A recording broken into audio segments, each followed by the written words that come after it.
Salmo de número 19,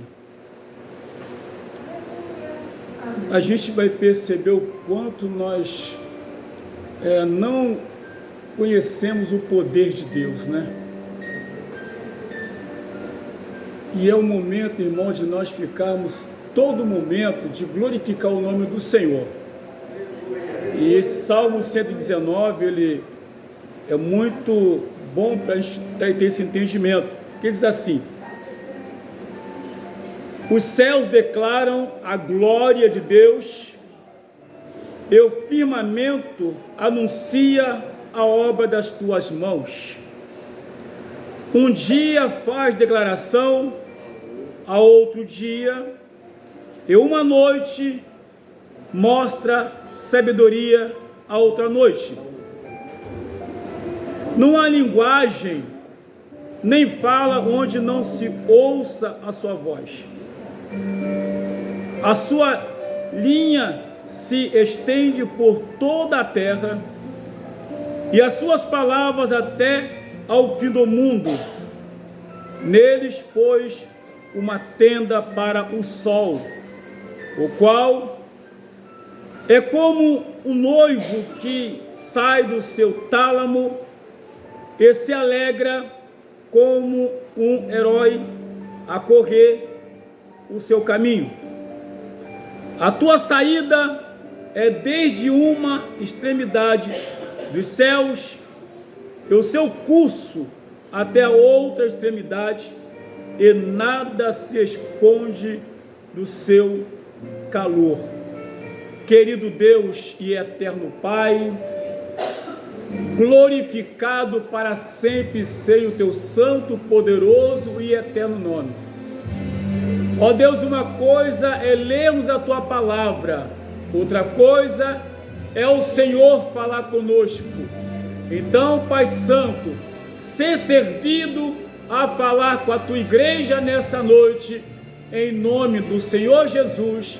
Amém e amém. Vamos sentar, meus amados. Meus amados, esse é o nosso Deus.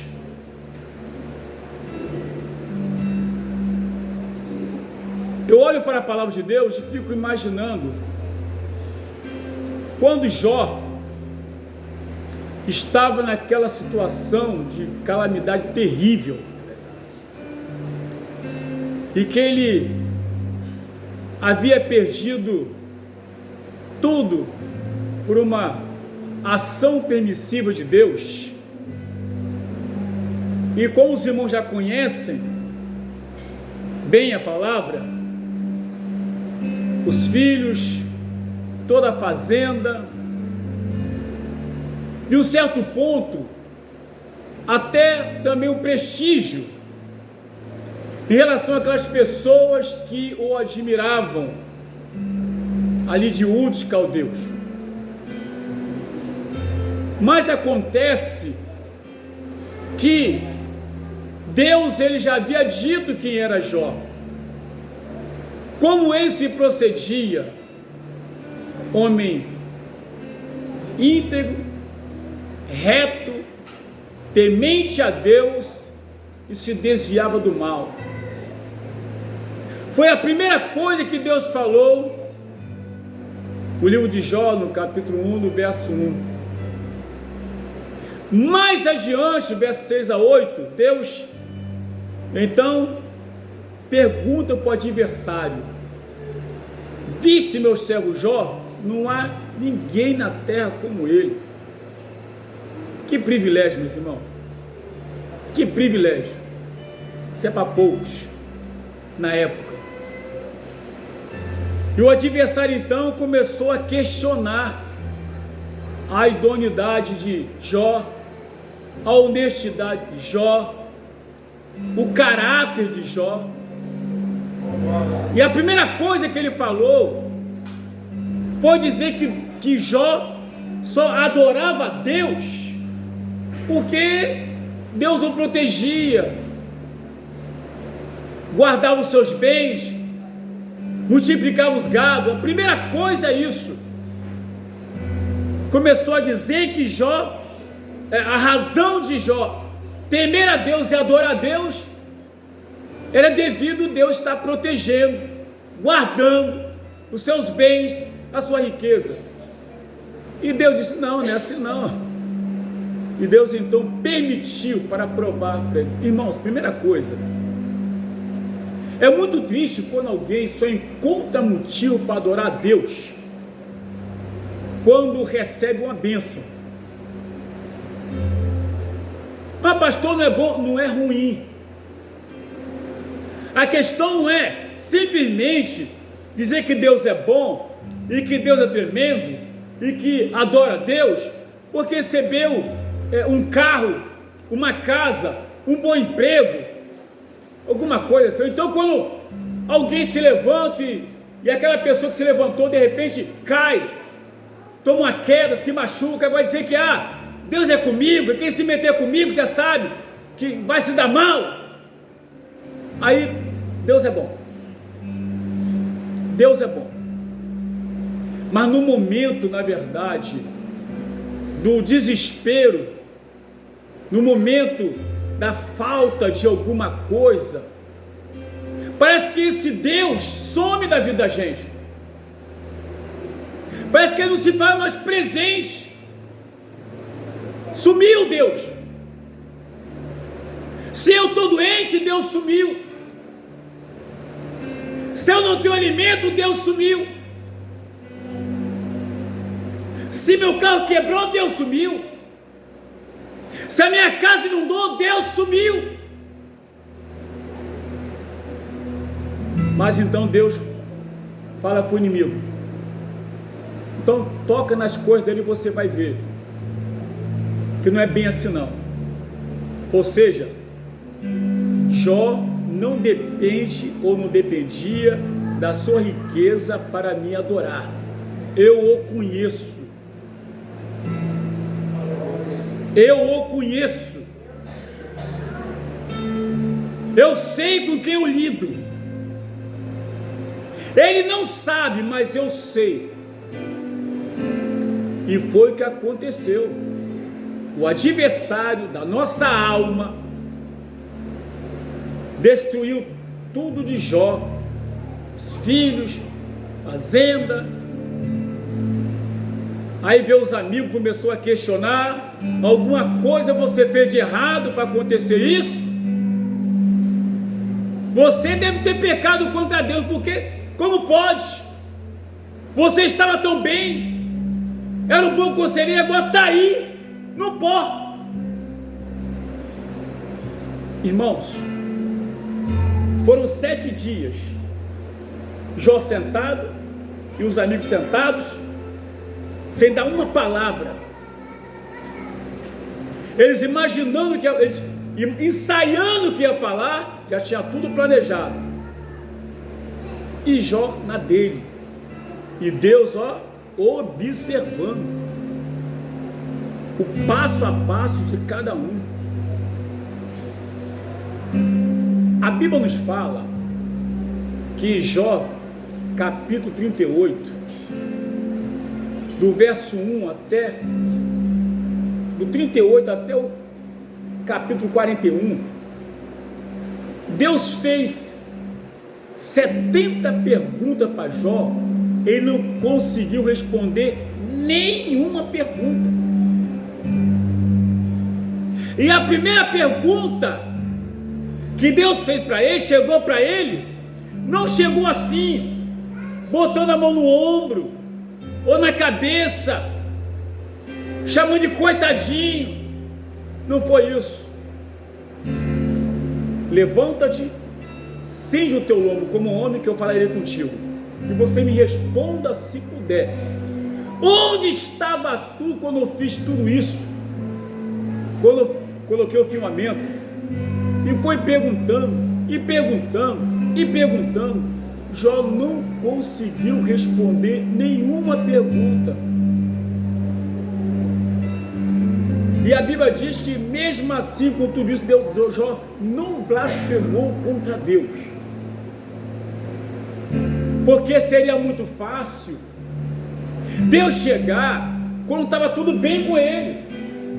Levanta, ponte de pé, siga o teu ombro, eu vou falar contigo. Mas não, ele ainda estava no estado de calamidade terrível. Ele ainda estava se coçando. Ele ainda não havia recebido de volta os teus filhos, a tua fazenda. Ainda não.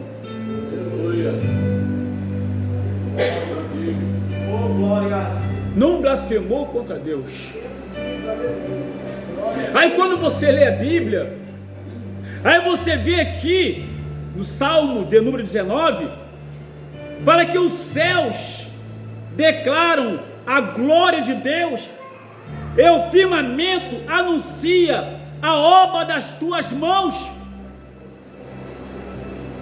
Quando você olha para o céu e vê o movimento das nuvens, vê o movimento do sol, a lua, quando você admira, principalmente quando tem aquele eclipse que acontece de tempo em tempo, que é quando há um alinhamento do sol com a lua,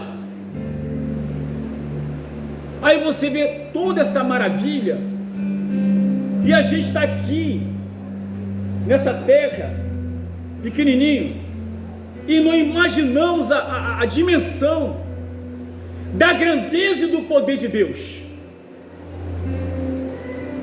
E mesmo assim, com toda a sua grandeza, com todo o seu poder, Ele habita em nós. Glória a Deus. Calabassi, calabassu. Quem somos nós para ter isso? É verdade. Aleluias. Aleluia. Eu fico imaginando, meus irmãos, assim, eu não sou de ficar lembrando do passado, porque a Bíblia ela não diz: não vos lembrei das coisas passadas, nem poderes antigos. Mas quando eu paro para analisar o que eu era, o que eu fazia, como eu andava, e hoje o que eu sou, o que eu faço, como eu ando, independentemente de quaisquer situações, eu tenho motivo de sobra para andar pela rua, gritando, dando glória a Deus. Aleluia. Aprender, aleluia, com os céus, com o firmamento, Espírito Santo, que glorifica a Deus nos seus movimentos, baila o céu, mostrando a grandeza de Deus. E diz a Bíblia que um dia faz declaração a outro dia, e uma noite mostra a sabedoria a outra noite. Sabe o que é isso? Que dia é hoje? Hoje, quarta-feira. Agora imagine a quarta-feira anunciando para quinta-feira: eu estou saindo, pode se preparar para chegar. Ou a quinta-feira já dizendo, segundo a lógica bíblica de Deus: estou chegando, hein? Você sai e eu chego, vamos intercalar. Ou seja, como é que pode isso? Quem faria tal coisa? Porque a natureza um dia se comunicassem o dia de hoje com o dia de amanhã. A gente não conhece nada de Deus. Eu não fico decepcionado com isso, sabe por quê? Porque Deus sabe que a gente é limitado mesmo. Então, eu não tenho que me decepcionar. Eu tenho que me colocar no meu lugar. Tem um hino 138 do Salmo 138, Salmo 138, que eu glorifico muito a Deus quando eu canto esse hino que diz: eu te louvarei, Senhor, de todo todo o meu coração. Eu te louvarei, Senhor, de todo o meu coração. Na presença dos deuses eu a ti cantarei louvores.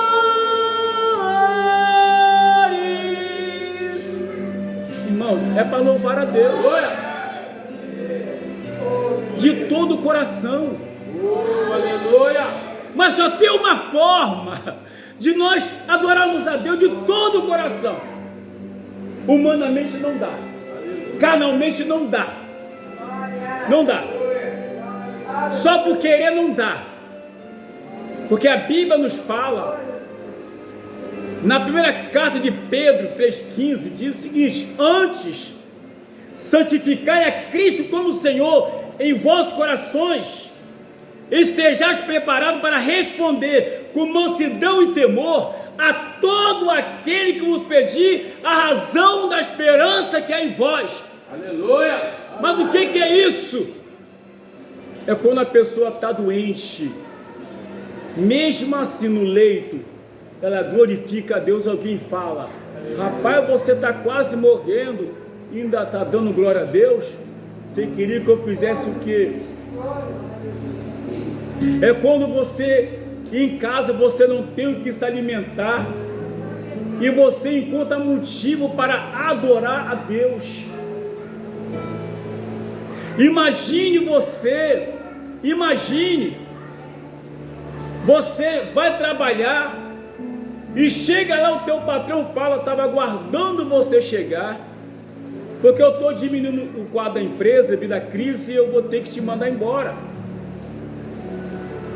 E você está imaginando: ah, meu Deus, eu tenho um carnezinho da Casa Bahia, como é que eu vou fazer? Olha aí, gente. Aleluia. Porque a nossa preocupação, ela é legítima, porém é terrena. Aleluia. Ela é legítima porque a gente precisa pagar. E a torneira então começa a se fechar. Mas nós esquecemos que Deus é poderoso para abrir outro lugar. Uma torneira que pode jorrar muito mais do que jorra no momento. Oh, aleluia.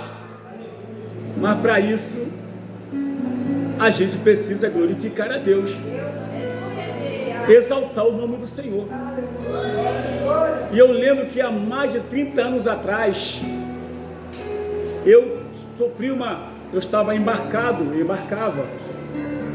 e então me deu uma dor terrível. Eu estava no navio, o navio até já acabou, e com aparelhos de ultrassom medindo uma tubulação, e me deu uma dor terrível.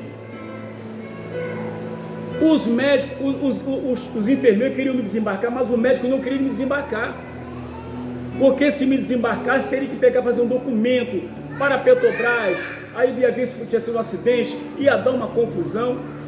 Me seguraram 3 dias lá na plataforma, só a poder de Votarém. Quem que aguenta isso?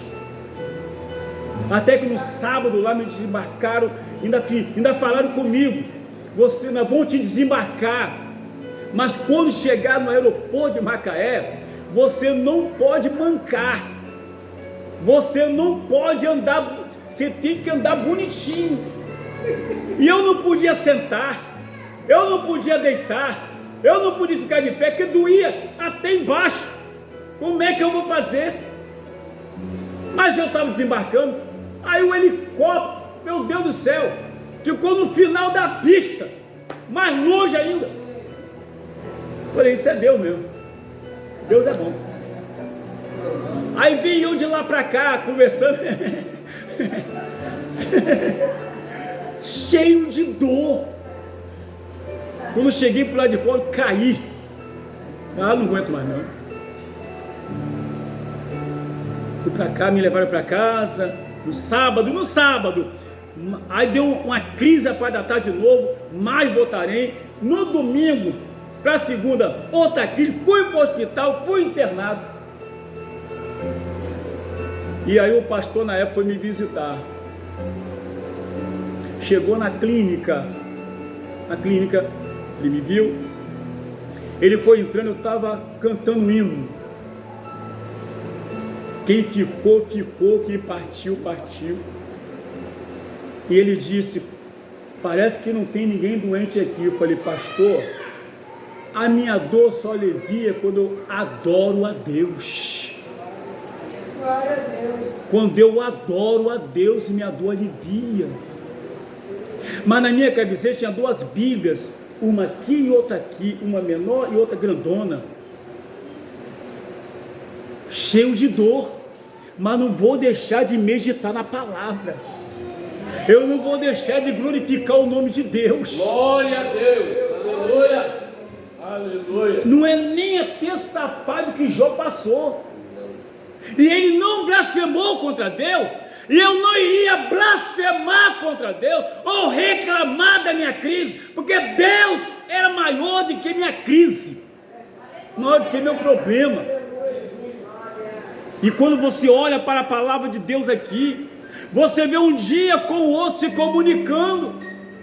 E às vezes, igreja, eu tenho dificuldade de me comunicar com o pastor, me comunicar com o irmão. E aqui um dia e o outro se comunicam. Mas como está a minha comunicação com os irmãos?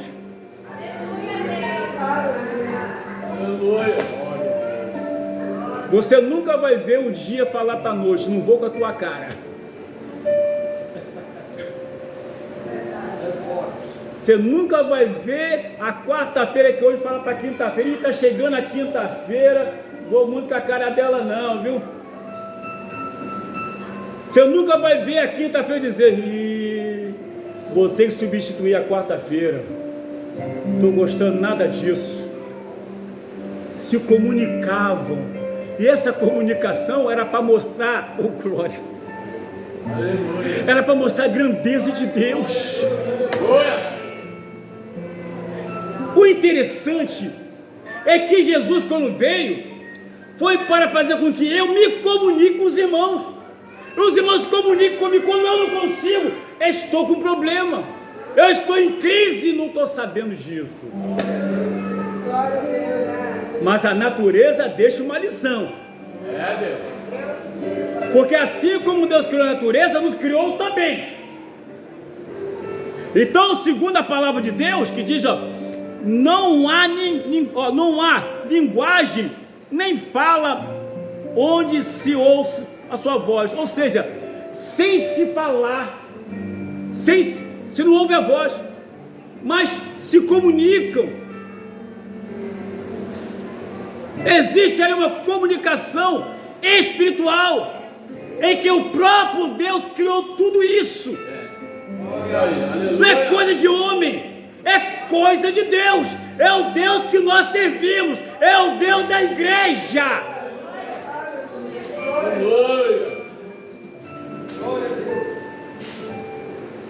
Para a gente não demorar muito, mas não consigo.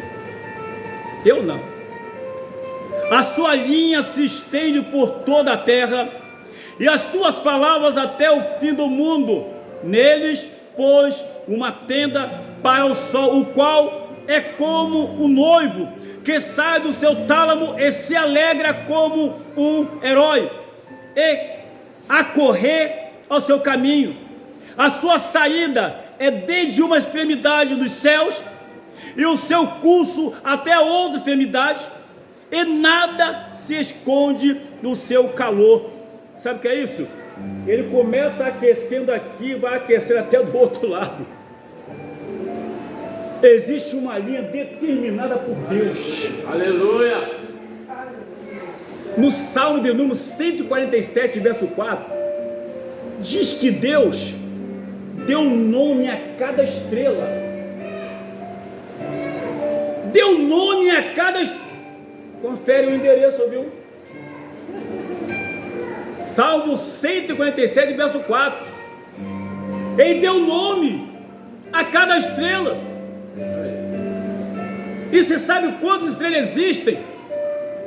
Segundo o Instituto Nacional de Pesquisa, de 200 a 400 bilhões.